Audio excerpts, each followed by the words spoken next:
Chennai super Kings बनाम royal Challengers Bangalore IPL 2024 का पहला टी20 मुकाबला। धोनी बनाम कोहली, फैफ डू प्लेसिस बनाम ऋतुराज गायकवाड़। कप्तान भले ही नए हो लेकिन राइवलरी बहुत पुरानी है। चेन्नई सुपर किंग्स जो पिछली बार की डिफेंडिंग चैंपियन है और इस सीरीज का आगाज वो जीत के साथ करना चाहते थे, तो रॉयल चैलेंजर्स बेंगलोर हर हालात में इस मुकाबले को जीतना और लड़ना चाहते थे। ये मुकाबला बहुत ही रोमांचक रहा। हम आपको इस मुकाबले की पूरा हाईलाइट बताएंगे, कैसे कप्तान महेंद्र सिंह धोनी की चतुर चालाकी में रॉयल चैलेंजर्स बेंगलोर फंसती हुई दिखाई दे रही थी, लेकिन उसके बाद युवा खिलाड़ियों ने रॉयल चैलेंजर्स बेंगलोर के द्वारा शानदार फाइट बैक देखने को मिला। और जितनी बड़ी ये पुरानी राइवलरी है, जितनी बड़ी ये टीमें हैं, उतना ही बड़ा मुकाबला देखने को मिला। कैसे चेन्नई सुपर किंग्स के लक्ष्य का पीछा करते हुए लड़खड़ाने हुए रॉयल चैलेंजर्स बेंगलोर ने फाइट करी और फिर मुकाबले का नतीजा क्या रहा।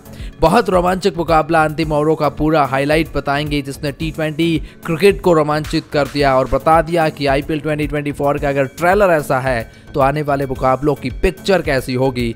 धोनी के कुछ वाकया बताएंगे तो विराट कोहली की कुछ मोमेंट बताएंगे इस मुकाबले को कैसे रोमांचकता की सारी हदें पार करवा कर इस मुकाबले में कांटे की टक्कर देखने को मिलती है, जिसने क्रिकेट फैंस की सांसें रोक कर रख दी। विराट कोहली का वो एनिमेटेड शो भी बताएंगे। आगे बढ़ेंगे, लेकिन आगे बढ़ने से पहले अगर आप भी हैं विराट और धोनी के फैन तो वीडियो को लाइक करके अपना सपोर्ट दिखाएं और फेवरेट में अपने खिलाड़ी और अपनी टीम का नाम कमेंट सेक्शन में जरूर बताएं। तो जी हाँ, आईपीएल 2024 का पहला मुकाबला Chennai super Kings defending champion और रॉयल चैलेंजर्स बेंगलोर जो फर्स्ट आईपीएल ट्रॉफी ढूंढने का अभी भी इंतजार कर रही है। सीजन में उन्होंने शानदार आगाज भी किया। कुल मिलाकर रॉयल चैलेंजर्स बेंगलोर के नए कप्तान फैफ डू प्लेसिस तो फिर चेन्नई सुपर किंग्स के ऋतुराज गायकवाड़। लेकिन मुकाबलों में ऐसा देखने को मिला ही नहीं कि ऋतुराज किसी भी एंगल से कप्तान थे। सबसे पहले बता दें कि रॉयल चैलेंजर्स बेंगलोर ने टॉस जीता और पहले बल्लेबाजी करने का फैसला किया। विराट कोहली और फैफ डू प्लेसिस के रूप में रॉयल चैलेंजर्स बेंगलोर की ओपनिंग जोड़ी आई और दोनों ने शानदार शुरुआत भी करी। 4 ओवर में 40 रन बना डाले, जहां फैफ डू प्लेसिस शानदार टच में दिखाई दे रहे थे, हर बॉल को बाउंड्री पार कर रहे थे, पावर प्ले को बहुत और शानदार डोमिनेट कर दिया।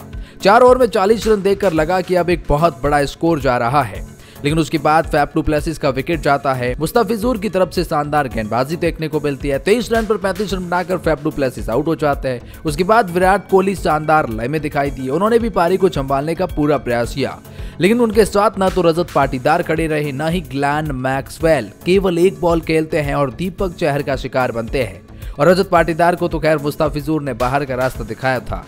उसके बाद कैमरॉन ग्रीन जरूर आते हैं और कुछ बड़े शॉट लगाना चाहते हैं, लेकिन वो भी केवल 22 बॉल पर 18 रन बनाते हैं। वो भी खास पारी रॉयल चैलेंजर्स बेंगलोर के लिए खेल नहीं पाए और उन्हें भी मुस्तफिजुर ने ही बाहर का रास्ता दिखाया था। मुस्तफिजुर ने शानदार गेंदबाजी करी, 4 विकेट चटकाए थे, बड़े विकेट KGF इन सब को, क्योंकि विराट कोहली का विकेट भी लग गया था 20 बॉल पर 21 रन। और ऐसे में 78 रन पर 5 विकेट रॉयल चैलेंजर्स बेंगलोर गवा देती है। ओवर 12 कंप्लीट हो चुके थे, यानी 72 बॉलों पर 78 रन। लगा ही नहीं कि वो 130-40 के आसपास भी पहुंच पाएंगे, लेकिन फिर दिनेश कार्तिक और अनुज रावत विकेट कीपर बल्लेबाज तो दोनों थे, लेकिन एक एक्सपीरियंस्ड खिलाड़ी तो दूसरा युवा खिलाड़ी। इन दोनों ने समझदारी दिखाई, पहले पार्टनरशिप बिल्ड करी, उसके बाद अनुज रावत ने हाथ खोलने शुरू किए, बाउंड्रीज लगाई, चौके छक्कों में डील करना स्टार्ट किया।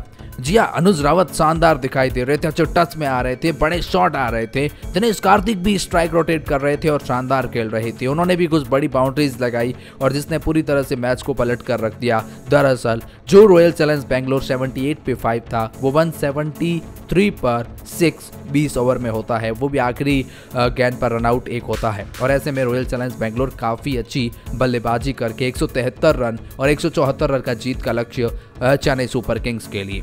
चेन्नई सुपर किंग्स में भी शानदार शुरुआत देखने को मिली। ऋतुराज गायकवाड़ और रचिन रविंद्रा एक बार फिर ओपनिंग करने आए। बहुत ही शानदार ऋतुराज दिखाई दे रहे थे। शुरुआत की कुछ ओवरों में अच्छे शॉट लगाई दिए और अच्छी शुरुआत इन दोनों को भी मिल चुकी थी। रचिन रविंद्रा को भी अच्छी शुरुआत मिल चुकी थी, लेकिन 38 रन पर पहला विकेट ऋतुराज गायकवाड़ के रूप में लगता है। और उसके बाद रचिन रविंद्रा के साथ अजिंक्य रहाणे ने अच्छी पार्टनरशिप करी और रचिन रविंद्रा क्या ही कमाल के खेल रहे थे। महज 15 बॉल पर 37 रन की पारी खेली और मानो वहां उन्होंने मुकाबला चेन्नई के खेमे में डाल दिया हो। लेकिन 71 रन पर दूसरा विकेट रचिन रविंद्रा के रूप में लगता है, जो 71 रन पर लगता है चेन्नई को। और जो कि 15 बॉल पर 37 रन की पारी खेलते हैं। उसके बाद अजिंक्य रहाणे ने जरूर छोर संभाला और उनके साथ में डार्ली मिचेल भी खड़े रहे, लेकिन अजिंक्य रहाणे के रूप में 99 रन पर तीसरा विकेट लगता है और वो जो कि आउट करते हैं कैमरॉन ग्रीन। शानदार गेंदबाजी कैमरॉन ग्रीन की न केवल अजिंक्य रहाणे को, उसके तुरंत बाद डार्ली मिचेल को भी बाहर का रास्ता दिखाया। 18 बॉल पर 22 रन डार्ली मिचेल बनाते हैं और 110 रन पर चौथा विकेट लगता है। और उसके बाद दो नए खिलाड़ी शिवम दुबे और रविंद्र जडेजा लेफ्ट बल्लेबाज थे। अब धोनी का आना था, समीर रिजवी का आना था। ऐसे में इन दोनों के ऊपर बड़ी जिम्मेदारी भी थी, क्योंकि अब चेन्नई को यहाँ चाहिए थे 43 बॉल पर 61 रन। अब कोई ज्यादा स्ट्राइक रेट की डिमांड तो थी नहीं। ऐसे में रविंद्र जडेजा और शिवम दुबे को केवल अपना गेम खेलना था। लेकिन इसके बाद चेन्नई सुपर किंग्स के इन दो बल्लेबाजों ने शानदार और कमाल की बल्लेबाजी करी। जहाँ ज्यादा स्ट्राइक रेट की जरूरत तो थी नहीं, तो गेम को बस चलाना था। शिवम दुबे और जाडेजा ने बहुत ही कमाल की बल्लेबाजी करी, स्ट्राइक रोटेट की और पारी को बिल्ड किया। इन दोनों ने 50 रन की पार्टनरशिप करके चेन्नई सुपर किंग्स के लिए मुकाबला एक तरफा कर दिया। अंतिम ओवरों की बात करें तो आखिरी 4 ओवरों में आरसीबी एक बार फिर लाचार नजर आई। उनके पास मानो कोई गेंदबाज था ही नहीं। ज्यादा रन की जरूरत तो नहीं थी, लेकिन इस मुकाबले को बचाया जा सकता था अगर ये अंतिम के 4 ओवर अच्छे से डाले जाते।